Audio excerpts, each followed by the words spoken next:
Hi, good day, good afternoon. Bruce Marziani, New York real estate salesperson and realtor, here in the greater Westchester, Bronx, Rockland, Putnam, Dutchess area. Um, I wanted to shoot this video here. I actually recently just joined a 1 month and a half long social media sort of internal brokerage training course where we experiment with different tasks and just learn how to sort of beef up our social media and online advertising. So for those of you that are really enjoying the channel so far,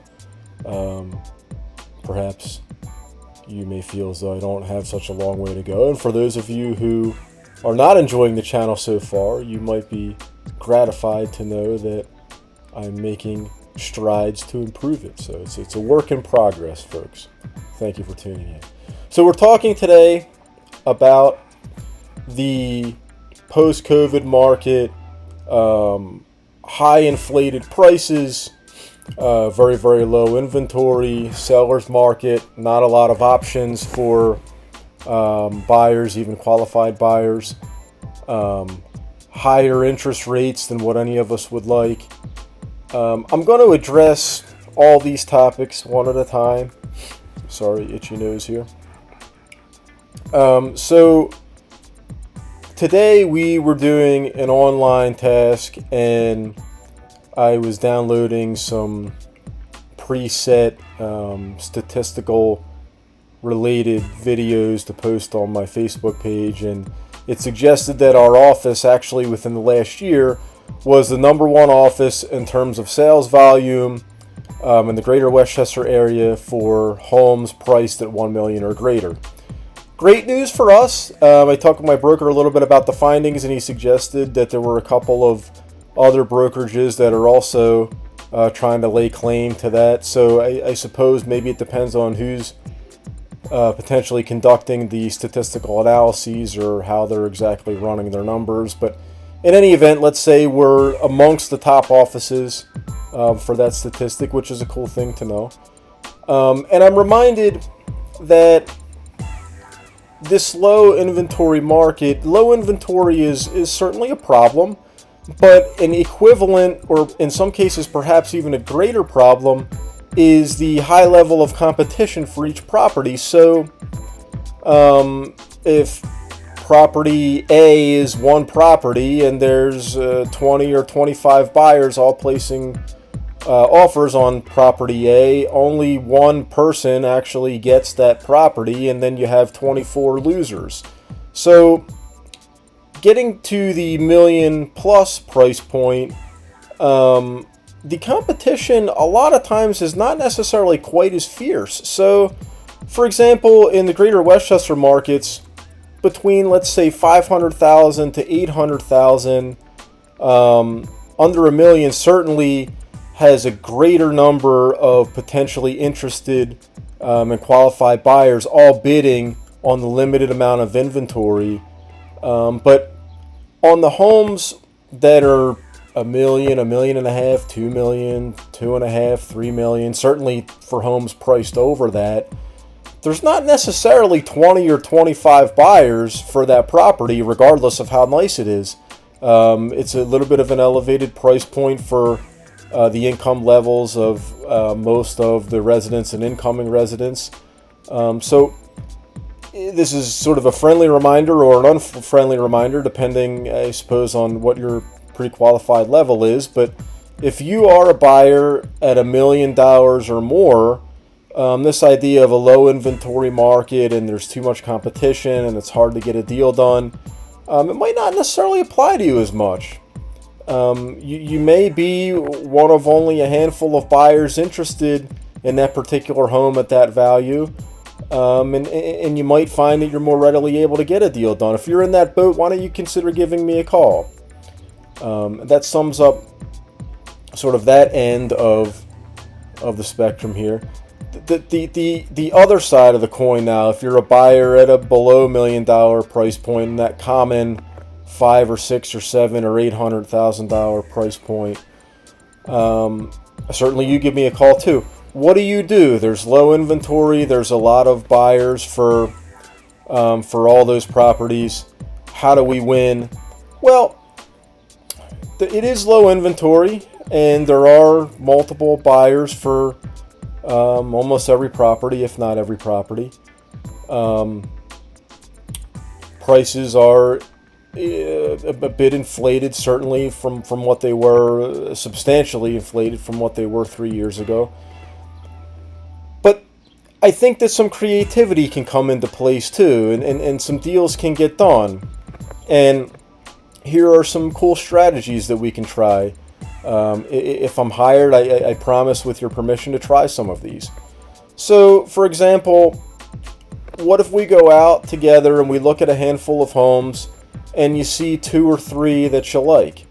Would you consider placing offers on multiple properties?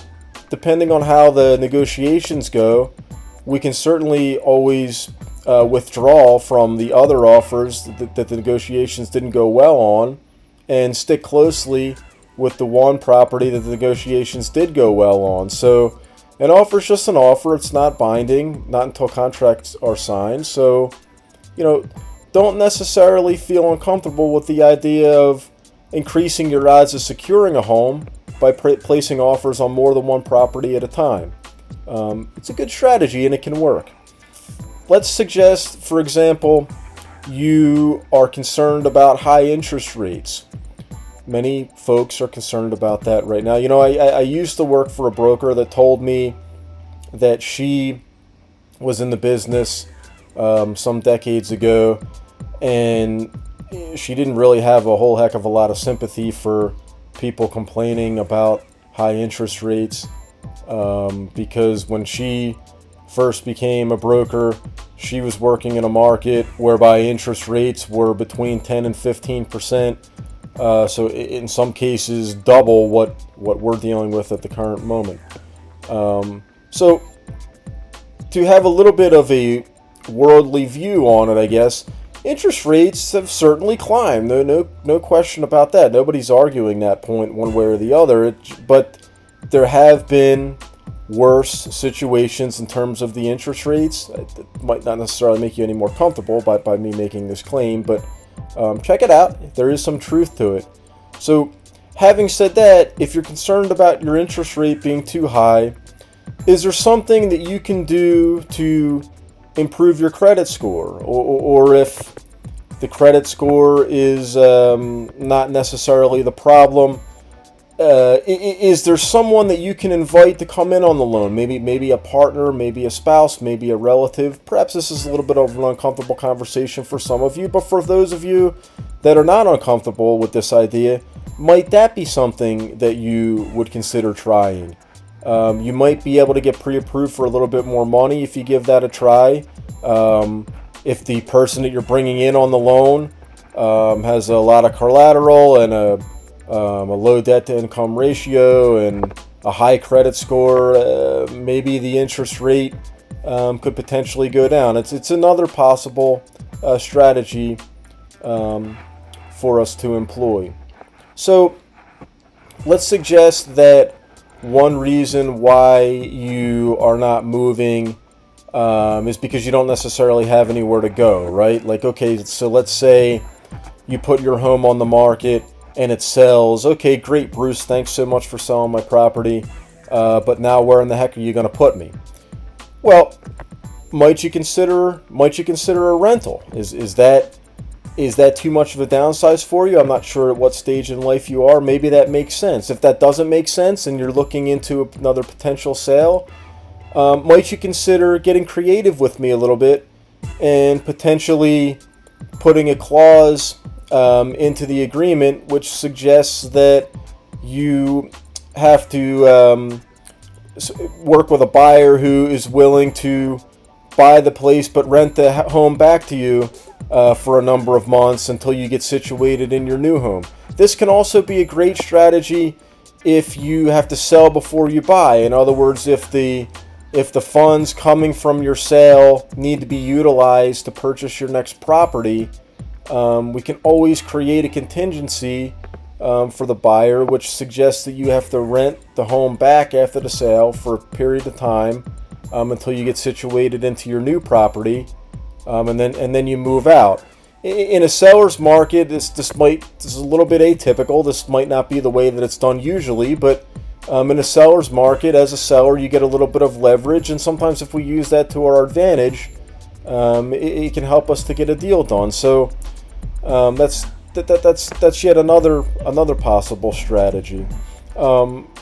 Just some things that I'm throwing out there, just some things for us to think about and consider in this post-COVID market. So, will the market ever change back? Will it ever be the same? Are prices ever going to come down? Are interest rates going to ever come down? I'm not a perfect market forecaster. I don't know that anybody knows better than me, or that I know any better than anybody. But the point is, if you are in a position, for this video at least, the point is, if you're in a position whereby you really want to move, or whereby you really need to move, or whether it's a combination of both, let's not allow some of these sort of negative reports coming into the traditional news media with regard to potential housing-related problems. Let's not allow that to push us away from meeting your goals, right? So if the real way to get this deal done is to turn off the news stations and start focusing on becoming creative together, let's go ahead and give that a try. I have done it. I can do it. I've seen it work. I would love to have the opportunity to try it with you.